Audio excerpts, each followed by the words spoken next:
Hey everyone, I'm Jack. Today I'm going to be fertilizing this Hylocereus, aka dragon fruit plant that I transplanted a week ago. So before we begin, here's the Hylocereus that I transplanted a week ago, the dragon fruit cactus. It's been sitting for about a week without any water, and it seems to be doing fairly well. It's got a little bit of yellowing right here. I'm a little concerned with that, but it could just be from the shock of transplanting. Hopefully it's not anything else. So you can see right here, these two leaves, these two branches, and a little bit right here. They are a little bit yellow. That could be just from the transplanting and the shock that it went through. And so I'm hoping this fertilizing today will help cure that. Here's my assistant today. His name is Aldwin. He is our beautiful Rottweiler. Hi, yep, I'm talking about you. So he's going to be helping me today with this fertilizing. Right now he's sort of watching across the street. He sees his... Oh, there she is. Good morning! Bye!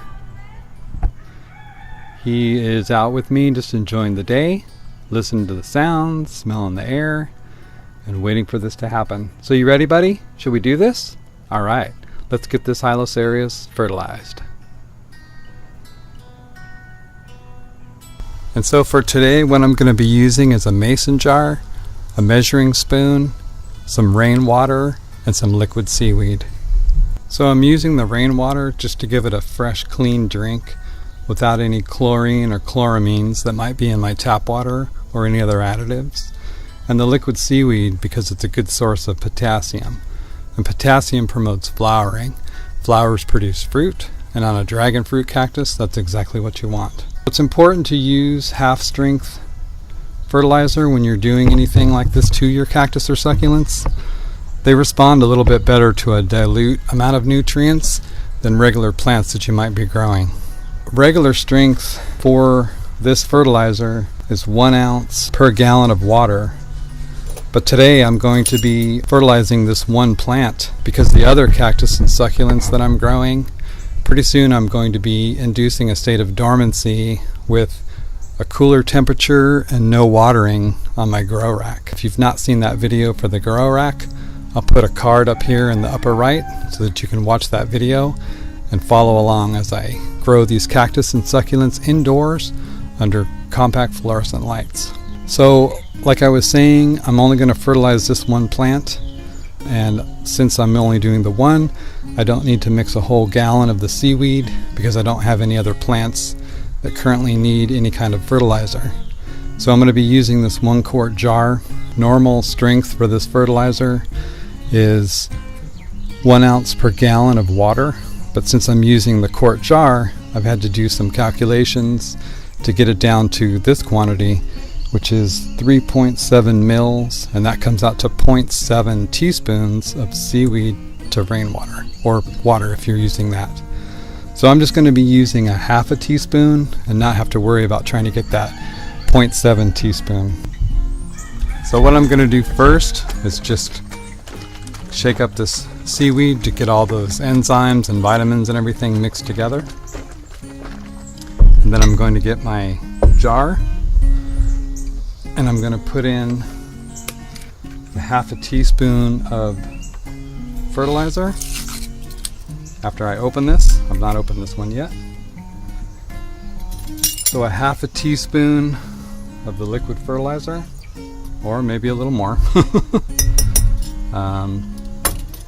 And then as I pour in the rainwater, it's going to help mix that seaweed and get everything incorporated into that water.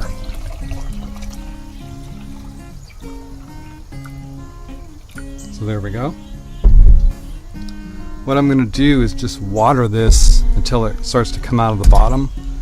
I don't want to soak this cactus because pretty soon I'm going to be taking it indoors during the winter, and although I'm not going to be inducing a dormancy on it, I don't want it soaking wet while it's sitting inside my grow area.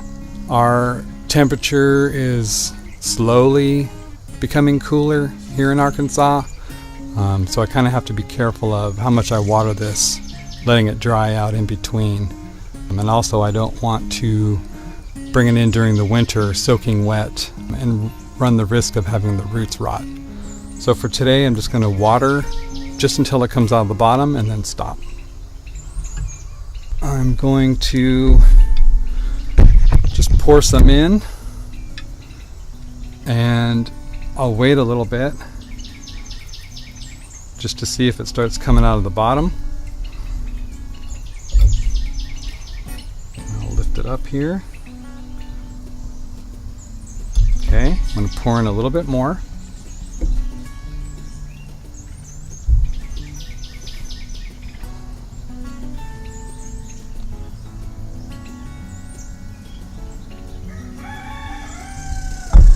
There's our neighborhood rooster crowing. Can you hear that?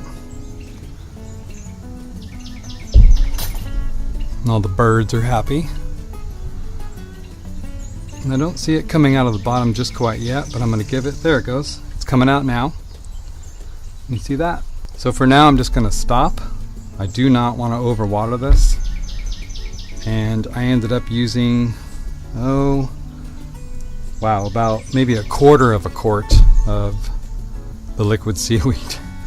So it's a good thing I didn't use a gallon, because that would have been far too much.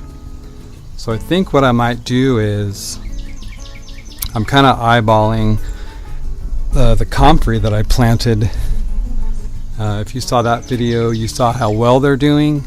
I think I'm going to take the remainder of this seaweed and just pour it on that comfrey just to give them a little nutrient boost before the winter. So let me just give them the rest of this liquid seaweed and just give them that little boost that they might need.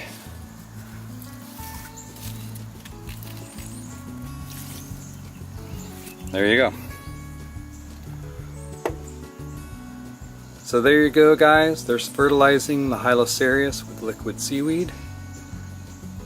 I'm hoping that this yellowing will go away, and I think it's going to do a lot better now that it's in its new pot, now that it got a little boost of some seaweed, and get those nutrients and enzymes and vitamins in there. So I hope you enjoyed watching this video. If you did, please give it a like. Consider subscribing to watch more videos that are coming, to keep an eye on things that I'm doing with my grow rack, and as I prepare for the fall that's coming up in about a month, and the steps that I'll do for that grow rack.